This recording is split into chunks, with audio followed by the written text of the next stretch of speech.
કે થોડા દિવસ પહેલા દિલ્હીથી આવેલા આયાતી નેતા બહરૂપિયા નેતાએ આપણા ગુજરાતના મુખ્યમંત્રી ભૂપેન્દ્ર પટેલ સાહેબને એક પત્ર લખ્યો અને પૂરો ભ્રમ ફેલાવવાનો એમણે એક કાવતરું અને નિષ્ફળ પ્રયાસ કર્યો. આ પત્ર બીજું કંઈ નહીં પણ જે હમણાં સ્થાનિક સ્વરાજ્યની ચૂંટણી આવી છે એમાં પૂરા ગુજરાતની જનતાને ગેરમાર્ગે દોરવાનો પૂરી રીતે પ્રયાસ કરે છે.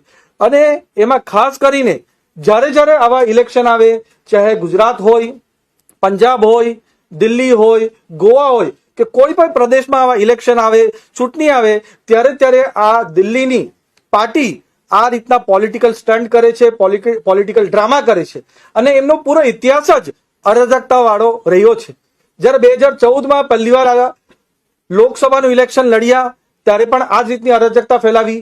2015માં તમને યાદ હશે કે જ્યારે 26મી જાન્યુઆરીએ પૂરા ભારતભરમાં દિલ્હીમાં ખાસ કરીને આપણે પ્રજાસત્તાક દિવસ રિપબ્લિક ડે મનાવવાના હતા ત્યારે એમને રોકવાનો પૂરો પ્રયત્ન આ દિલ્હીના આયાતી નેતાએ કર્યો હતો. અને એટલું જ નહીં, જ્યારે આપણી ભારતીય સેનાએ પાકિસ્તાનને મુંહતોડ જવાબ સર્જિકલ સ્ટ્રાઇકમાં આપ્યો હતો ત્યારે પણ ભારતીય સેનાને એમણે પુરાવા માંગ્યા હતા. એ એમની ભારત દેશ વિરોધી અને સેના વિરોધી એમની જે માનસિકતા છે એ પણ દર્શાવે છે. અને એની સાથે જ જે ભારત દેશમાં અર્બન નક્સલ્સ છે, ચાહે ઉમર ખાલિદ હોય, શારજીલ ઇમામ હોય, એવા બધા જ અર્બન નક્સલ કરવાનું, પ્રોટેક્શન કરવાનું કામ પણ આ અરાજકતા વાળી પાર્ટી કરી રહી છે.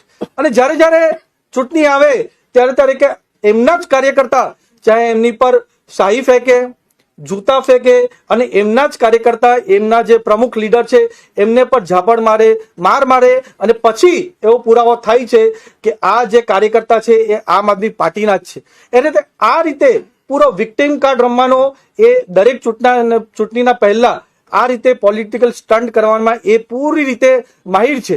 અને આ ગુજરાત માટે પણ નવું નથી. આપણે દિલ્હીમાં તો જોયું જ છે, પંજાબમાં પણ જોયું છે, પણ ખાસ કરીને ગુજરાતની જનતાએ 2014નું ઇલેક્શન હોય કે 2022નું ઇલેક્શન હોય, આ જ રીતે પૂરું નોટંકી કાર્ડ, વિક્ટિમ કાર્ડ, સહાનુભૂતિ લેવા માટે દરેક આવા જાતના ગતકડા એમણે કર્યા જ છે. અને એમનો પૂરો ઇતિહાસ જ ગુનાહિત રહ્યો છે.